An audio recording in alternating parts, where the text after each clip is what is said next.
Farmacología de Goodman-Hillman. Vamos a iniciar hipoglucemiantes orales. Es la 11ª edición, página 1645 del PDF.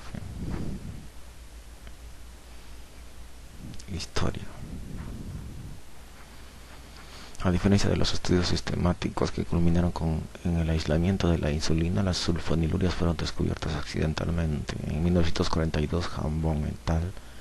Observaron que algunas sulfonamidas originaban hipoglucemia en animales de experimentación.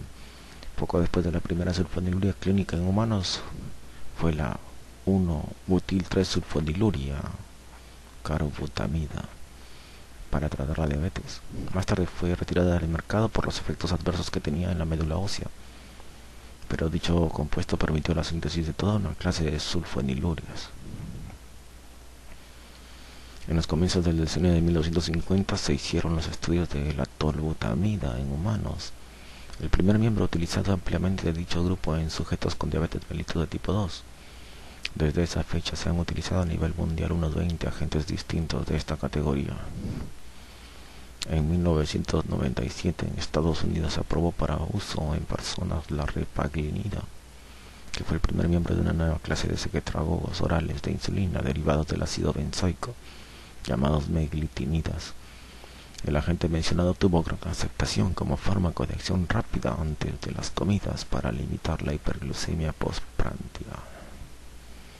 A principios del siglo XX se observó que una planta, Galega officinalis, que se utilizó para tratar diabetes en Europa durante la época medieval, contiene guanidina, que posee propiedades hipoglucemiantes, pero es demasiado tóxica para su uso clínico. Durante el decenio de 1920 se investigó la utilización de biguanidas en la diabetes, pero estas quedaron eclipsadas por el descubrimiento de la insulina. Más tarde se encontró que el antipalúdico cloroguanida muestra acción hipoglicemiante débil. Poco después de la introducción de las sulfonilurias quedaron disponibles las primeras biguanidas para uso clínico.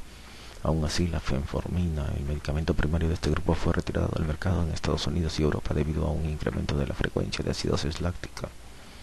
Otra biguanida, la metformina, se ha utilizado de manera extensa en Europa sin efectos adversos importantes y en el 95 se aprobó para usar en Estados Unidos.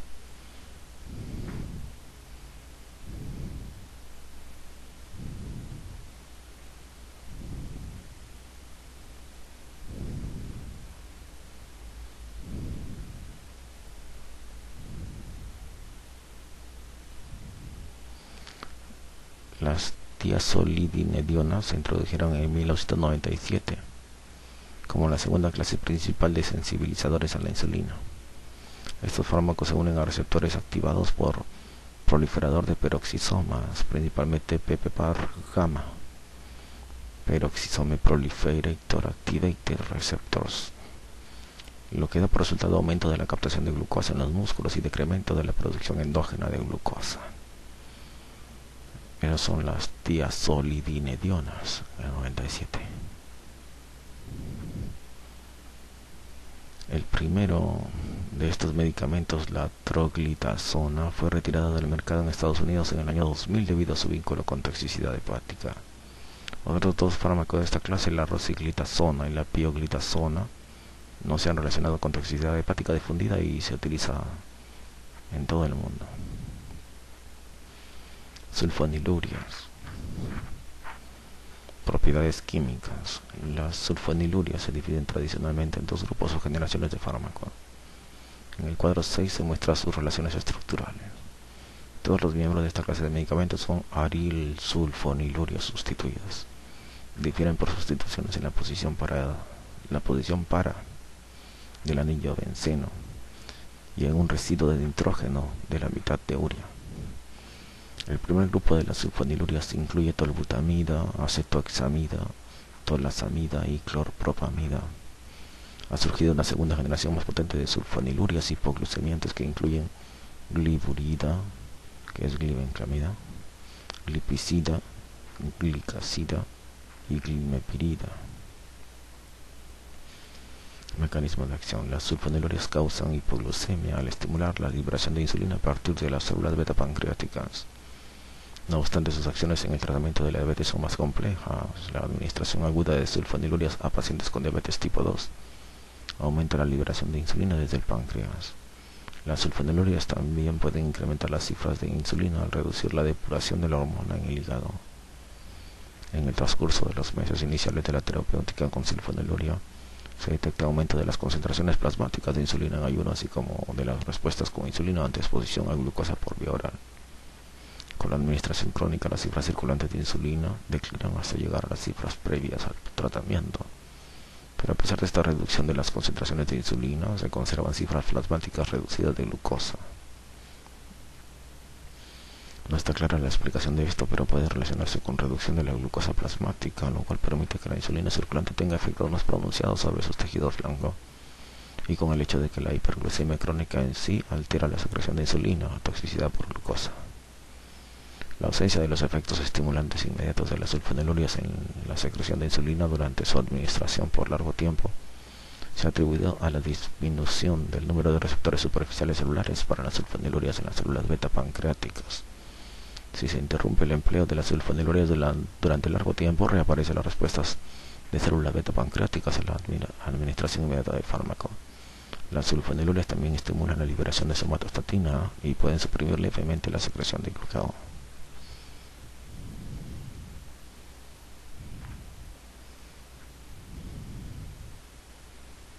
Las fórmulas estructurales de las sulfonilurias. La fórmula general. Análogos de primera generación: tolbutamida, orinase, otros. Clorpropamida, diabinese, otros. Tolazamida, torinase, otros. Acetoxamida, dimelor, otros.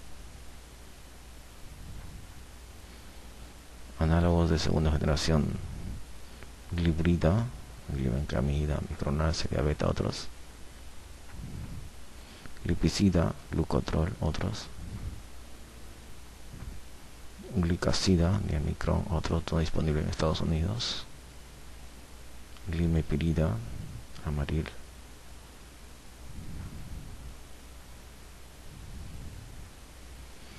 Continuaremos.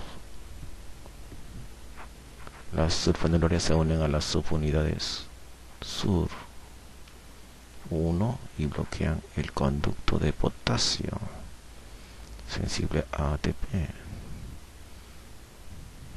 De ese modo, dichos fármacos remedan la acción de los secretragogos fisiológicos, como glucosa, leucina, que también disminuye la conductancia de dicho conducto. La menor conductancia de potasio causa despolarización de la membrana y entrada de calcio a través de conductos para ese mineral sensibles a voltaje. Han surgido controversias acerca de si las sulfonilurias poseen o no efectos extrapancreáticos importantes en clínica.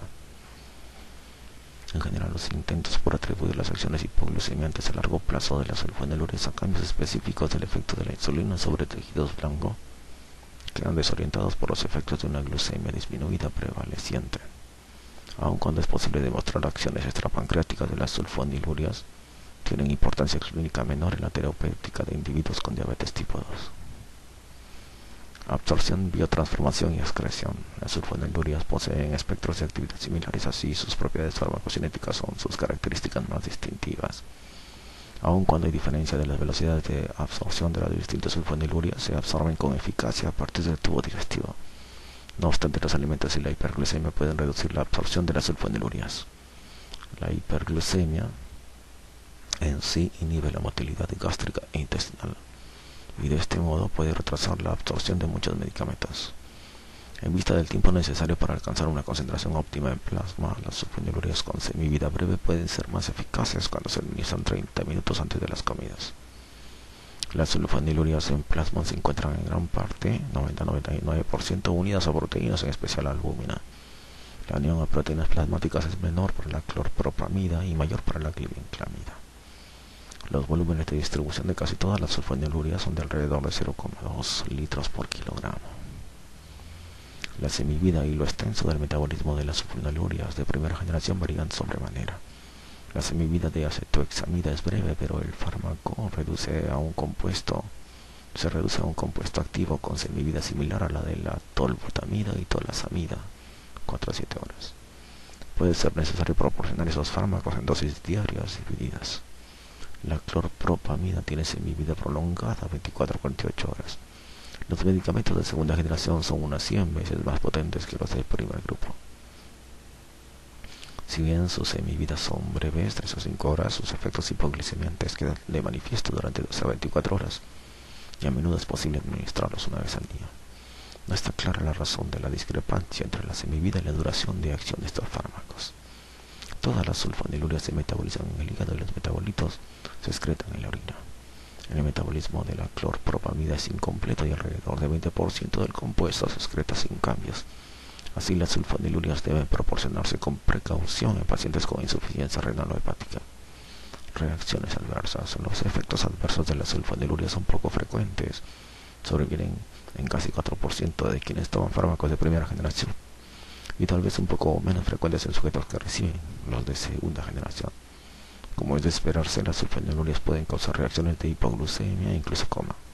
Este es un problema particular en ancianos con alteraciones de la función hepática renal que está tomando sulfonilurias de acción más prolongada.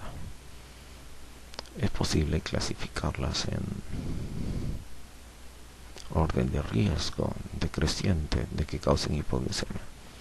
Se tiende a considerar que el uso de sulfonilurias de acción más larga originaba una mayor prevalencia de hipoglucemia, aseveración cierta cuando se comparan los preparados antiguos como la clorpropamida de larga duración con tolbutamida de acción corta. Sin embargo, las sulfonilurias de segunda generación más reciente muestran incidencias muy dispares como causa de hipoglucemia a pesar de que su semivida es similar. Sobre tal base se ha señalado que la glibenclamida origina hipoglucemia en el 20 o 30% de quienes la usan, en tanto que otra sulfoniluria de larga acción, climepirida, causa hipoglucemia solo en 2 a 4% de los usuarios. Una versión de larga acción modificada de glipizida también origina una menor frecuencia de hipoglucemia en comparación con la glibenclamida. Estudios recientes han aportado conocimiento de las bases fisiológicas de las cifras distintas de hipoglucemia que surgen con estas sulfonilurias de larga acción. Como ya fue descrito en el caso de la insulina, la capacidad del organismo para inhibir una secreción endógena de insulina es un elemento clave para la defensa homeostática contra la hipoglucemia. Dicha inhibición de la secreción de insulina, que depende de glucosa, durante la hipoglucemia se observa con la glimepirida, pero no con la glibenclamida. Como aspecto adicional, el nivel de glucagón hormonal contrarreguladora, que es la principal antagonista de la insulina, al parecer disminuye por acción de la glibenclamida durante la hipoglucemia, pero no se pierde durante la administración de glimepirida. La hipoglucemia profunda en el anciano puede asumir la forma inicial de una urgencia neurológica aguda que remedie un accidente cerebrovascular. Por tal razón es importante medir el nivel de glucosa plasmática en todo anciano que acuda al médico por primera vez con síntomas neurológicos agudos. Durante la semivida larga de algunas sulfonilurias puede ser necesario tratar a ancianos hipoglucémicos durante 24 o 48 horas con un goteo intravenoso de una solución glucosada. Muchos otros medicamentos pueden potenciar los efectos de las sulfonilurias, en particular las de primera generación, al inhibir su metabolismo o excreción. Algunos fármacos también desplazan a las sulfonilurias desde las proteínas de unión, lo cual incrementa las concentraciones libres de manera transitoria. Comprenden otras sulfonamidas, clorfibrato y salicilatos. Otros compuestos, en especial el etanol, puede aumentar el efecto de las sulfonilurias al causar hipoglucemia. Otros efectos adversos de las sulfonilurias incluyen náuseas y vómitos, ictericia colestática, agranulocitosis, anemia aplásica y hemolítica, reacciones de hipersensibilidad generalizadas y dermatológicas.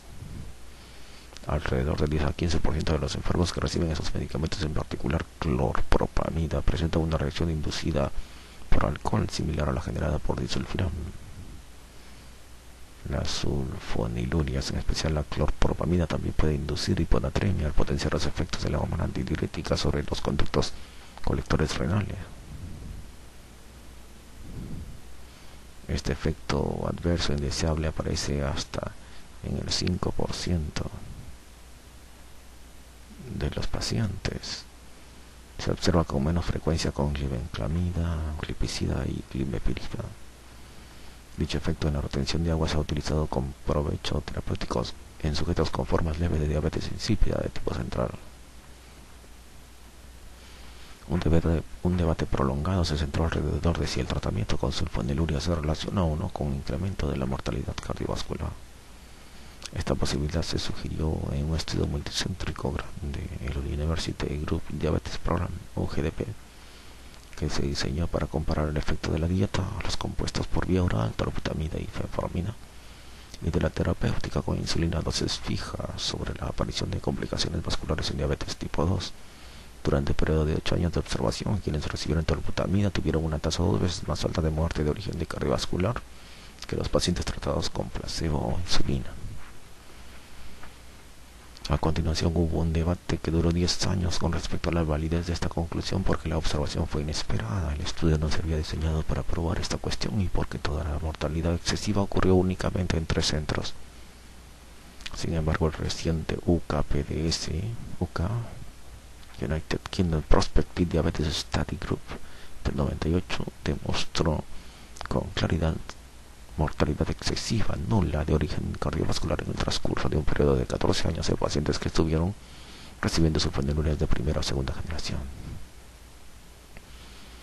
Es importante destacar que algunas de las sulfonilureas más nuevas pudieran conferir mayores beneficios de orden cardiovascular en comparación con los compuestos de la segunda generación.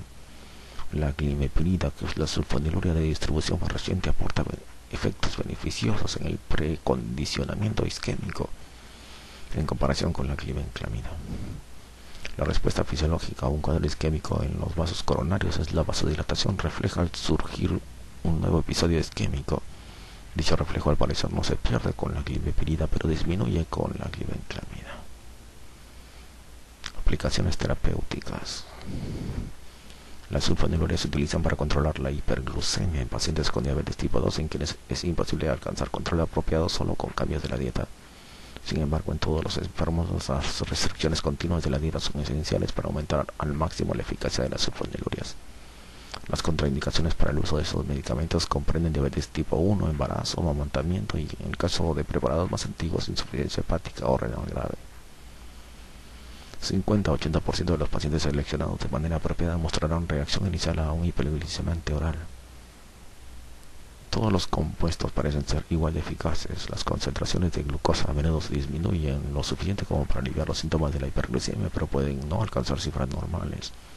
Puesto que las complicaciones de la diabetes pueden relacionarse con hiperglucemia, el objetivo del tratamiento debe ser la normalización de las cifras de glucosa tanto en ayuno como postprandiales.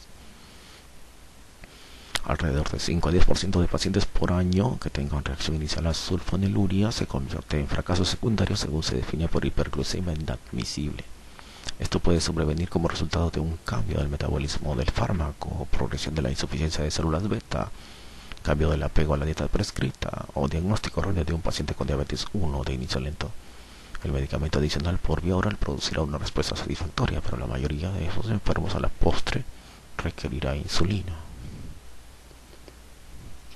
La dosis inicial de tolbutamida es de 500 miligramos, en tanto que 3000 miligramos es la dosis total con eficacia máxima. La tolazamida y la clorpropamida por lo general se administran en una dosis diaria de 100 a 250 miligramos, en tanto que 1000 tolazamida a 750 miligramos clorpropamida es la dosis máxima. La tolbutamida y la tolazamida a menudo se toman 2 veces al día, 30 minutos antes del desayuno y la cena. La dosis diaria inicial de glibenclamida es de 2.5 a 5 miligramos, en tanto que no se recomienda dosis diarias de más de 20 miligramos. El tratamiento con glipizida regularmente se inicia con 5 miligramos una vez al día. La dosis diaria máxima recomendada es de 40 miligramos. Las dosis diarias de más de 15 miligramos deben dividirse. La dosis de inicio de gliclazida es de 40 a 80 miligramos al día y la dosis diaria máxima de 320 miligramos. El tratamiento con glimepirida puede empezar con dosis de apenas 0.5 miligramos una vez al día. La dosis diaria máxima eficaz del fármaco es de 8 miligramos. La terapéutica con sulfonilureas debe guiarse por la respuesta del paciente individual, que debe vigilarse con frecuencia. En algunos sujetos con diabetes 1 y 2 se han utilizado combinaciones de insulina y sulfonilureas. Estudios en enfermos con diabetes 1 no han proporcionado prueba alguna de que la terapéutica combinada mejore el control de la glucosa. Los resultados en personas con diabetes 2 son más interesantes pero no concluyentes. Algunos estudios no han revelado beneficios del tratamiento combinado, en tanto otros han mostrado una pequeña mejoría del control metabólico. Un requisito para un efecto beneficioso de la terapéutica combinada es que haya actividad residual de las células beta. También se ha sugerido que una diabetes de corta duración es un anuncio de reacción adecuada. Continuaremos con repaglinida en la página 1648.